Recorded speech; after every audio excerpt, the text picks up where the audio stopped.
దక్షిణామూర్తి. శంకర భగవత్పాదుల వారు వేదాంత డిండిమము అనేటటువంటి గ్రంథంలో మొట్టమొదటి శ్లోకంలోనూ చివరి శ్లోకంలోనూ ఈ రెండింటిలోనూ కూడా దక్షిణామూర్తిని ప్రస్తావించారు. ఈ వేదాంత డిండిమం చదివినటువంటి వాళ్ళకి అందరికీ కూడా దక్షిణామూర్తి యొక్క అనుగ్రహం కలుగుగాక అని ఆయన ఆశీర్వదిస్తూ ఉన్నారు. దక్షిణామూర్తి అనుగ్రహం కలగాలి అంటే అసలు ఈ దక్షిణామూర్తి ఎవరు? ఆయనకి అనుగ్రహం మనకు ఎందుకు కావాలి? ఈ విషయాన్ని కూడా మనం ఒక్కసారి చూడాలి. దక్షిణామూర్తి ఎవరు అని అంటే మౌన వ్యాఖ్యా ప్రకటిత పరబ్రహ్మతత్వం విధానం వరిశిష్టాంతే వసదృష్టిగణై ఆవృతం బ్రహ్మనిష్టై ఆచార్యేంద్రం కరకలిత చిన్ముద్రం ఆనందముక్తిం స్వాత్మారామం ముయితవదనం దక్షిణామూర్తి మీడే. ఇది దక్షిణామూర్తి యొక్క ధ్యాన శ్లోకం.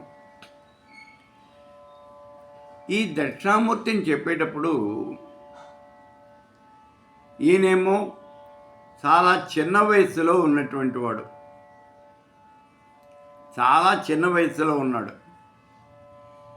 ఈయన చుట్టూ కొంతమంది మహాత్ములు మహానుభావులు చేరి ఉన్నారు. వాళ్ళంతా కూడా పెద్దవాళ్ళు అంటే వయస్సులో పెద్దవాళ్ళు, జ్ఞానంలో కూడా పెద్దవాళ్ళే, సామాన్యులేం కాదు వాళ్ళు. వాళ్ళంతా ఆత్మారాములు. అటువంటి మహానుభావులంతా తనను సేవిస్తూ ఉండగా ఆనందరూపుడైనటువంటి ఈ దక్షిణామూర్తి చిన్ముద్రను ధరించి అక్కడ వాళ్ళందరికీ కూడా పరబ్రహ్మతత్వాన్ని బోధిస్తూ ఉన్నాడు. ఎలా బోధిస్తున్నాడు? మౌన వ్యాఖ్య ప్రకటిత పరబ్రహ్మతత్వం. మౌన వ్యాఖ్య, మౌనమే వ్యాఖ్యగా ఈ పరబ్రహ్మతత్వాన్ని శిష్యులకు బోధిస్తూ ఉన్నాడు. అది దక్షిణామూర్తి యొక్క ప్రత్యేకత. ఆయనేం చెప్పటం లేదు, ఏమీ చెప్పటం లేదు, ఎవరికీ చెప్పటం లేదు. మరి ఏమిటండి ఈయన బోధించేది? మౌనమే వ్యాఖ్యగా కూర్చొని ఉన్నాడు అంతే. కళ్ళు మూసుకుని చిన్ముద్రతో ఇలా, ఇది చిన్ముద్ర అంటే అంగుష్టము తర్జని ఈ రెండు కలిపినటువంటి ముద్రని చిన్ముద్ర అని అంటాం. ఆ చిన్ముద్రతో ఆయన అలా కూర్చొని ఉన్నాడు. ఇటువంటి దక్షిణామూర్తి, ఆయనకి నేను నమస్కరిస్తున్నాను అంటున్నాం. ఆ దక్షిణామూర్తి మనం నమస్కారం చేస్తున్నాం. అయితే అసలు ఇక్కడ ఈ దక్షిణామూర్తిని నమస్కరించే ముందు ఒక్కసారిగా సృష్టి అనేది చూడాలి మనం. సృష్టిలో 4 రకాలైనటువంటి జీవరాశులు కనిపిస్తూ ఉన్నాయి. అంటే జీవజాలం 4 రకాలుగా ఆవిర్భవిస్తూ ఉన్నది అని చెప్తూ ఉన్నారు. మామూలుగా మనకు ఉపనిషత్తులో చెప్పింది ఏమిటి అంటే అండజాలు, ఉద్భిజాలు, స్వేదజాలు, ఊష్మజాలు, జారజాలు అని 5 రకాలు అని చెప్పారు. అయితే ఇక్కడ ఐతరేయ ఉపనిషత్తులోకి వచ్చేటప్పటికి ఉద్భిజాలు, ఊష్మజాలు ఈ రెండు కూడా ఒకటిగానే చెప్పారు. అందుకని అండజాలు, ఉద్భిజాలు, స్వేదజాలు, జారజాలు ఈ 4 రకాలుగాను జీవరాశి ఆవిర్భవించింది అని చెప్తూ ఉన్నారు. అండజములు గుడ్డు నుంచి పుట్టినవి, ఉద్భిజములు, ఊష్మజములు ఈ రెండు ఒకటే అన్నాం కదా. ఏమిటివి? విత్తనాల వల్ల భూమి నుంచి పుట్టినటువంటివి, లేదా చెమట వల్ల పుట్టినటువంటివి, వేడి వల్ల పుట్టినటువంటివి సూక్ష్మజీవులు. స్వేదజాలు చెమట వల్ల పుట్టినటువంటివి, జారజాలు చెమటల్లో పుట్టినటువంటివి అంటే మల్లె పదార్థాలు. మధుకైటవుల్ని చెప్పుకున్నాం చూడండి మనం, వాళ్ళు ఇలాంటి వాళ్ళే. తర్వాత జారజములు, వీళ్ళనే జరాయిజములు అని కూడా అంటారు. అంటే మావి అనే పొర చేత కప్పబడి జన్మించినటువంటివి, స్త్రీ యొక్క జననేంద్రియం ద్వారా జన్మించినటువంటివి, వీళ్ళని జారజములు అని అంటారు. ఇప్పుడు ఈ 4 రకాలైనటువంటి జీవజాలంలోనూ కూడా మానవుడికి ప్రత్యేకత అనేది ఉన్నది. ఎలాగానంటే జంతువునాం నరజన్మ దుర్లభం. ఈ ఉన్నటువంటి జీవరాశి అంతట్లోకి కూడా మానవ జన్మ అనేది మహాశ్రేష్టమైనది, అత్యంత శ్రేష్టమైనది అని మనం చెప్తూ ఉన్నాం. మానవ జన్మ చాలా గొప్పదైనటువంటిది, శ్రేష్టమైనటువంటిది.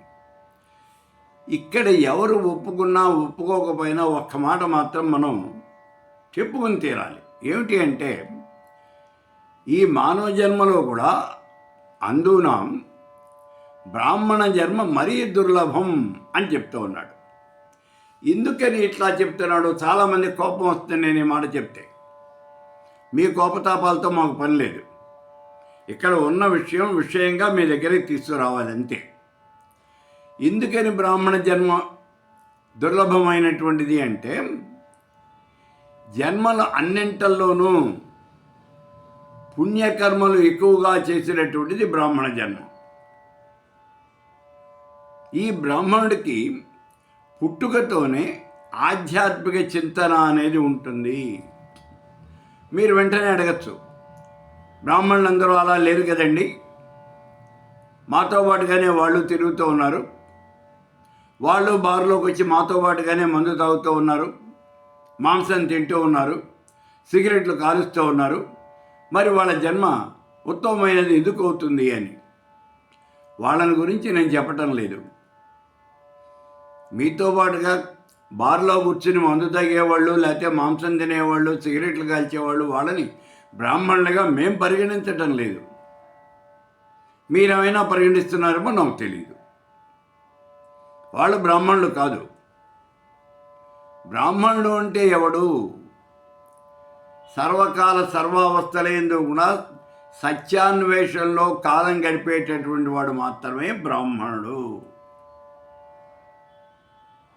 సత్యాన్వేషణ అంటే ఆ పరబ్రహ్మ తత్వాన్ని అన్వేషించటంలో కాలం గడిపేటటువంటి వాడు ఎవరైతే ఉన్నాడో అతడు బ్రాహ్మణుడు.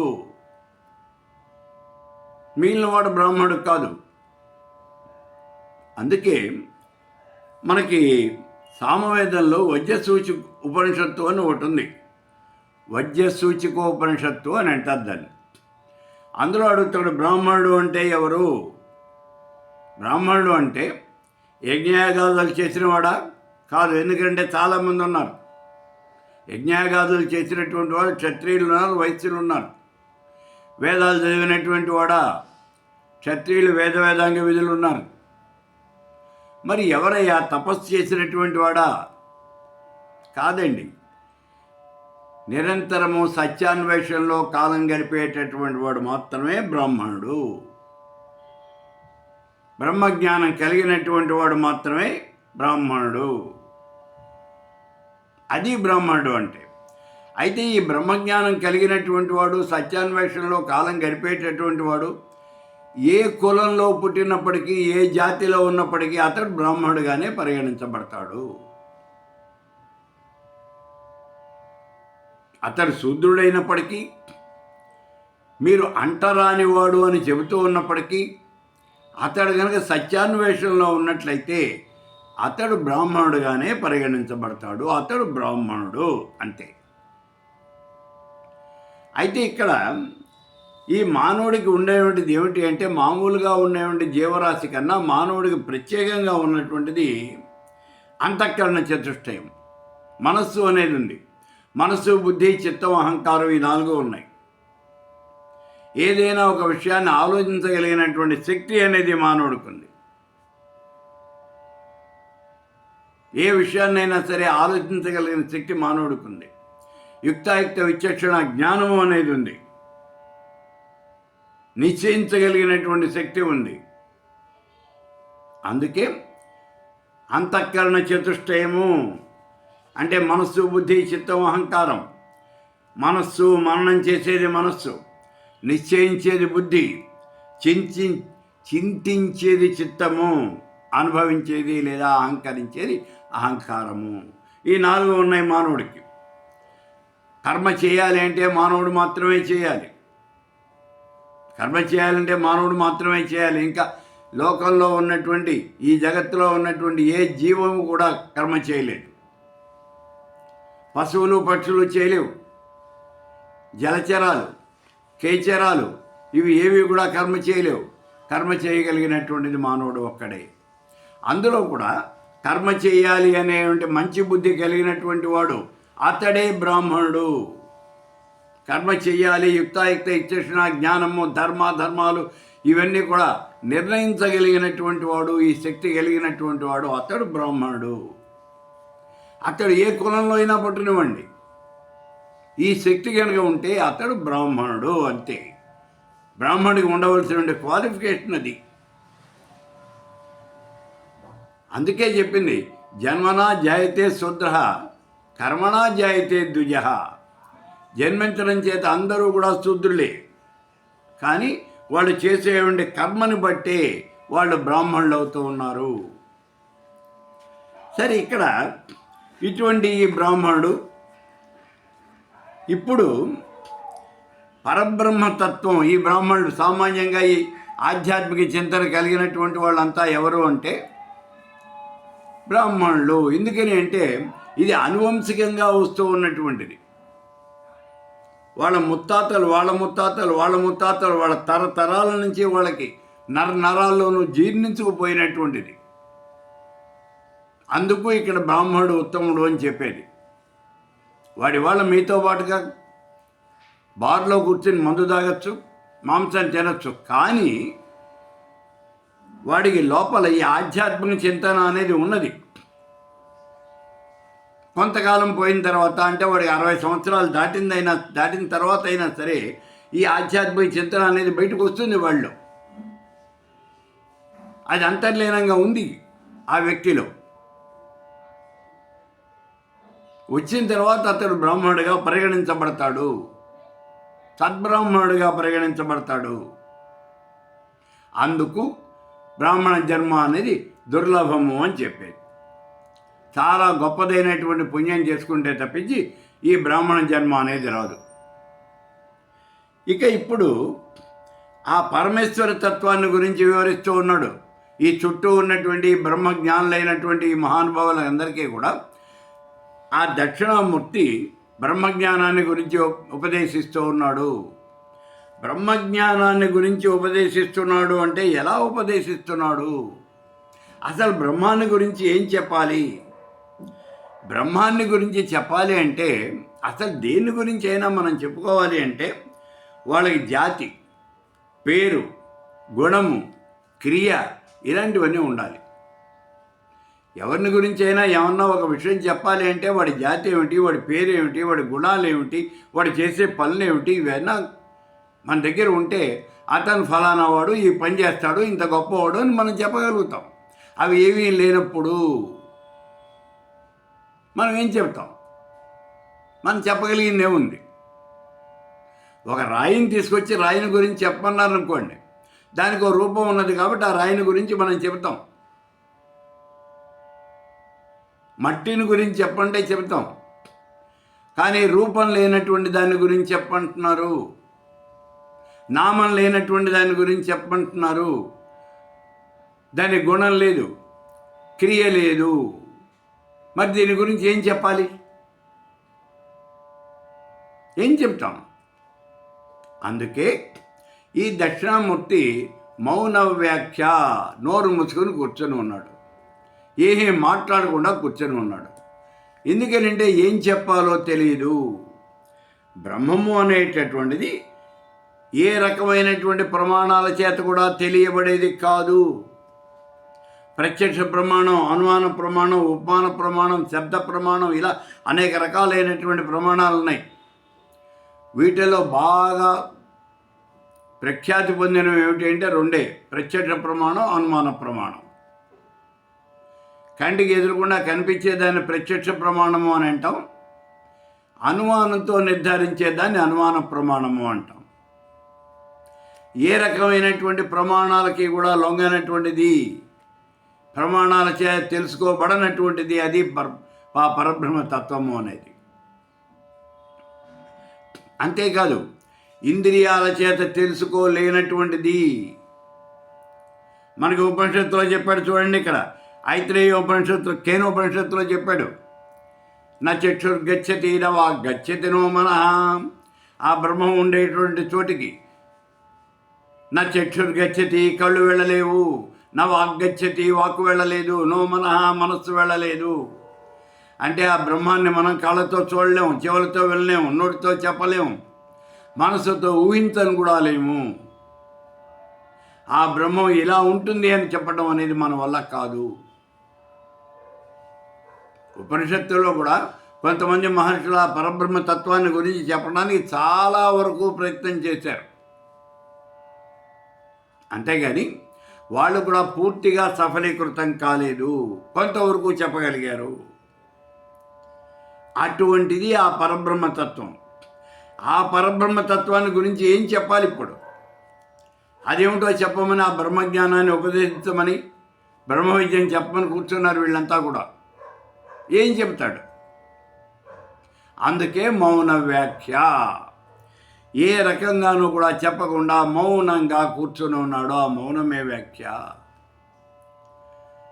దక్షిణామూర్తిని గురించి చెప్పేప్పుడు ఇంకో శ్లోకం చెప్పాడు చూడండి, చిత్రం వడతరోర్మూలే వృద్ధ శిష్య గురురీవ గురోస్తు మౌనం వ్యాఖ్యానం శిష్యాస్తు చిన్న సంశయ. చాలా గొప్పదైనటువంటి విషయం చెప్తున్నాడు ఇక్కడ. చిత్రం వడతరోర్మూలే, వటవృక్షం కింద కూర్చున్నారు వీళ్ళంతా కూడా. ఎవరు కూర్చున్నారు? వృద్ధ శిష్య గురురీవ. చుట్టూ కూర్చున్నటువంటి శిష్యులంతా కూడా వయసులో పెద్దవాళ్ళు, తపస్సంపన్నులు, సామాన్యమైన వాళ్ళు కాదు, చాలా గొప్పవాళ్ళు. వృద్ధ శిష్య గురురీవ. అక్కడ ఎత్తైన ఆసనం మీద కూర్చున్నటువంటి గురువు గారు ఎవరు అంటే దక్షిణామూర్తి. ఈ దక్షిణామూర్తి అంటే ఎవరు? దక్షిణముఖంగా తిరిగి కూర్చున్నటువంటి ఈశ్వరుడు, ఆయనే దక్షిణామూర్తి. దక్షిణముఖంగా కూర్చున్నటువంటి ఈశ్వరుడు, ఆయనే దక్షిణామూర్తి. ఆయన ఏం చేస్తూ ఉన్నాడు? ఆయన చిన్నవాడు, వీళ్ళ చుట్టూ ఉన్న శిష్యులు పెద్దవాళ్ళు. ఇప్పుడేం చేస్తున్నాడు? గురోస్తు మౌనం వ్యాఖ్యానం. గురువు గారు ఏం చేస్తున్నాడు అంటే మౌన వ్యాఖ్య, మాట్లాడకుండా కూర్చొని ఉన్నాడు. శిష్యాత్తు చిన్న సంశయ. శిష్యుల యొక్క అనుమానాలు, వాళ్ళ సంశయాలు అన్నీ కూడా తీరిపోతూ ఉన్నాయి. అలా తీరిపోయినట్టుగా వాళ్ళ ముఖం అంతా కూడా ఆనందంతో వెలిగిపోతూ ఉన్నది. వాళ్ళ అనుమానాలన్నీ తీరిపోయినాయి, మహా ఆనందంగా ఉన్నారు వాళ్ళు. ఇక్కడ చూడండి, మళ్ళీ మౌన వ్యాఖ్య అని చెప్పాడు. అయితే మౌనము అంటే ఏమిటి అర్థం చెప్తున్నారు మనకి? మాట్లాడకుండా ఉండటమే మౌనము అని చెప్తున్నారు. అంటే వాగింద్రియ నిగ్రహమే మౌనము అని చెప్తూ ఉన్నారు. ఇవి మనకి శాస్త్రాలు చెప్తూ ఉన్నటువంటిది. నోరు మూసుకొని కూర్చోవటము, మాట్లాడకుండా ఉండటము, ఇదే మౌనము అని. కానీ అది కాదు అని అంటూ ఉన్నారు. దీని అర్థం వేరుగా ఉంది. ఏమిటి అంటే, ఇందాక మనం చెప్పుకున్నాం, పరమేశ్వరుడు. ఆ పరమేశ్వరుని గురించి చెప్పాలి అంటే ఏమీ లేదు. ఆ పరమేశ్వరుడికి జాతి లేదు, కులం లేదు, మతం లేదు, రూపం లేదు, నామం లేదు, ఏమీ లేదు. మరి లేనటువంటి వాడి గురించి ఏం చెప్పాలి నేను? మీరు నన్ను అడుగుతూ ఉన్నారు ఆ పరమేశ్వరుడు ఎలా ఉంటాడో అని. పరమేశ్వరుడికి ఏమన్నా రూపం అనేది ఉంటే నేను ఆ రూపంలో ఉంటాడు అని చెప్పచ్చు. అందుకే సాకార బ్రహ్మను గురించి చెప్పడం అనేది చాలా తేలిక అవుతుంది. సాకార బ్రహ్మోపాసన చేసేవాళ్ళు దీనికోసమే చేస్తున్నారు. మరి ఇప్పుడు నిరాకార బ్రహ్మ, అది పరమేశ్వర తత్వము అంటే ఆ పరమేశ్వర స్వరూపాన్ని గురించి ఏం చెప్పాలి? రంగు లేదు, రుచి లేదు, వాసన లేదు, రూపం లేదు, నామం లేదు, జాతి లేదు, కులం లేదు, మతం లేదు, గుణం లేదు, క్రియ లేదు, ఏమీ లేదు. అటువంటి పరమేశ్వరుని గురించి చెప్పడానికి మాత్రం ఏముంది, ఏమీ లేదు. కాబట్టి ఈయన మాట్లాడకుండా కూర్చున్నాడు. మౌన వ్యాఖ్య, అదే మౌనం. ఆ మౌనమే, మాట్లాడటం లేదు, అదే మౌనము. అది మౌనం అంటే, అందుకని ఇక్కడ మౌనం అనేది వచ్చింది. ఆ మౌనమే వ్యాఖ్య అవుతూ ఉన్నది. అదే ఆయన చేస్తూ ఉన్నటువంటి వ్యాఖ్య. ఈయన ఎలా కూర్చుని ఉన్నాడు? చిన్ముద్రయ, చిన్ముద్రతో కూర్చొని ఉన్నాడు. చిన్ముద్ర అంటే ఏమిటి? అంగుష్ట తర్జని యోగముద్ర. అంగుష్టము తర్జని ఈ రెండు కలిసినటువంటిది. పరమేశ్వర స్వరూపాన్ని గురించి చెప్పేటప్పుడు చాందోగ్యోపనిషత్తులో చెప్పాడు చూడండి, మహావాక్యం. తత్వమసి అన్నాడు. తత్వమసి అంటే, తత్ అంటే ఆకాశంలో ఉన్నటువంటి ఆ పరమాత్మ, పైన ఉన్నటువంటి చరాచర జగత్తంతా వ్యాపించి ఉన్నటువంటి పరమాత్మ. త్వం అంటే నువ్వు. తత్ అంటే పరమాత్మ, త్వం అంటే నువ్వు జీవాత్మ, అసి అయి ఉన్నావు. ఆ జీవాత్మ పరమాత్మ ఒకటేనయ్యా, ఆ పరమాత్మవే నువ్వు అయి ఉన్నావు అని చెప్తూ ఉన్నాడు ఉద్దాలకుడు తన కుమారుడైనటువంటి శ్వేతకేతువుకి. కాబట్టి ఇక్కడ ఈ జీవాత్మ పరమాత్మల యొక్క కలయిక, అదే మోక్షము అన్నారు. మోక్షం అంటే ఏమిటి? ఈ జీవాత్మ వెళ్ళి పరమాత్మలో లీనమైపోతుందంటే అదే మోక్షము అంతే. మనం చెప్పుకున్నాం కదా, బ్రహ్మరంధ్రం గుండా బయటకు వచ్చినటువంటి ఈ జీవాత్మ పరమాత్మలో లీనమైపోతుంది అంటే మోక్షం పొందేసింది. అంటే తానే జీవుడే బ్రహ్మం అయిపోయాడు. ఇది ఇక్కడ. అందుకని అదే మోక్షం. ఆ మోక్షాన్ని గుర్తుగానే ఇక్కడ ఈ చిన్ముద్ర, జ్ఞానముద్ర. మోక్షం ఎలా వస్తుంది? జ్ఞానదేవత కైవల్యం, జ్ఞానంతోనే మోక్షం వస్తుంది. అందుకే ఇక్కడ జ్ఞానముద్ర అనేది చూపిస్తున్నాడు, చిన్ముద్ర అనేది చూపిస్తూ ఉన్నాడు. ఇక్కడ మహావాక్యాన్ని గురించి చెబుతూ మనకి గురుగీతలో చెప్పారు చూడండి. తత్వమసి అనే మహావాక్యంలో 3 పదాలు ఉన్నాయి అని గతంలో చెప్పుకున్నాం మనం. తత్తు, త్వము, అసి, 3 పదాలు. గురుగీతలో ఆ తస్మై శ్రీ గురవే నమః అనే మొకటంతో ఆ శ్లోకాలు రాస్తాడైన. తత్పదం దర్శితం ఏన తస్మై శ్రీ గురవే నమః, త్వం పదం దర్శితం ఏన తస్మై శ్రీ గురవే నమః, అసిత్వం దర్శితం ఏన తస్మై శ్రీ గురవే నమః. గురువుగారు ఎలాంటి వాడు అంటే, తత్పదం, ఆ పరమేశ్వర స్వరూపాన్ని నీకు దర్శింపజేసేటువంటి వాడు. త్వంపదం దర్శితం ఏన, జీవాత్మ అంటే ఏమిటో నీకు వివరంగా చెప్పేటటువంటి వాడు. అసిత్వం దర్శితం ఏన, ఈ జీవాత్మ పరమాత్మ రెండు ఒకటేను అని చెప్పేటటువంటి వాడు.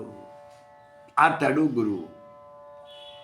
దానికి నిదర్శనంగానే ఇప్పుడు ఈ చిన్ముద్ర అనేది చూపిస్తూ ఉన్నాడు. జీవాత్మ, ఇదేమో జీవాత్మ, ఇదేమో పరమాత్మ. ఈ జీవాత్మ పరమాత్మ రెండు కలవటమే. అంగుష్టం తత్పదం ప్రోక్తం తజ్జనిత్వం పదే స్థిత.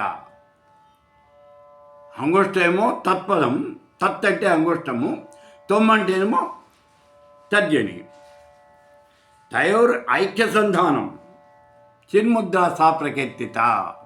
ఈ రెండు కలవటమే, అంటే అంగుష్టము తర్జని రెండు కలవటమే చిన్ముద్ర అనే విషయాన్ని ఇక్కడ చెప్తూ ఉన్నాడు. ఈ రకంగా ఈ చిన్ముద్రతో ఆయన కూర్చొని ఉన్నాడు. అతడు దక్షిణామూర్తి. ఈ దక్షిణామూర్తి అనేవాడు చాలా గొప్పవాడు, జ్ఞాని, మహాజ్ఞాని, మోక్షాన్ని ఇచ్చేటటువంటి దేవత అని మనం చెప్తూ ఉన్నారు. అయితే ఇక్కడ ఒక విషయం ఏమంటే, దక్షిణామూర్తిని గురించి పురాణాల్లో ఎక్కడా ఏం లేదు. ఈయన గురించి అంతా దక్షిణామూర్తి ఉపనిషత్తు ఉంది, ఆ ఉపనిషత్తులో ఉంటుంది. ఆ తర్వాత మనకి మంత్రశాస్త్రంలో వస్తాడు దక్షిణామూర్తి. చాలా మంత్రాలకు ఆయనే ఋషి. ప్రత్యేకించి శ్రీ విద్యలో చెప్పేటువంటి మంత్రాలకు అన్నింటికీ కూడా ఈ దక్షిణామూర్తి ఋషి. గురు దక్షిణామూర్తి దక్షిణాచార ప్రవర్తక అంటారు. అంటే శ్రీ విద్యలో దక్షిణాచారాన్ని ప్రవర్తనలు చేసినటువంటి వాడు దక్షిణామూర్తి. అటువంటి ఆ దక్షిణామూర్తి చుట్టూ వీళ్ళంతా కూర్చొని ఉన్నారు. ఆయన మౌన వ్యాఖ్యతో, అంటే మాట్లాడకుండా ఇలా చిన్ముద్రతో శిష్యుల యొక్క అనుమానాలు, సంశయాలు అన్నీ కూడా నివృత్తి చేస్తూ ఉన్నాడు. అటువంటి ఆ దక్షిణామూర్తి యొక్క కృపా కటాక్ష వీక్షణాలు నా యందు ప్రసరింపబడుగాక అని నమస్కారం చేస్తూ ఉన్నాం.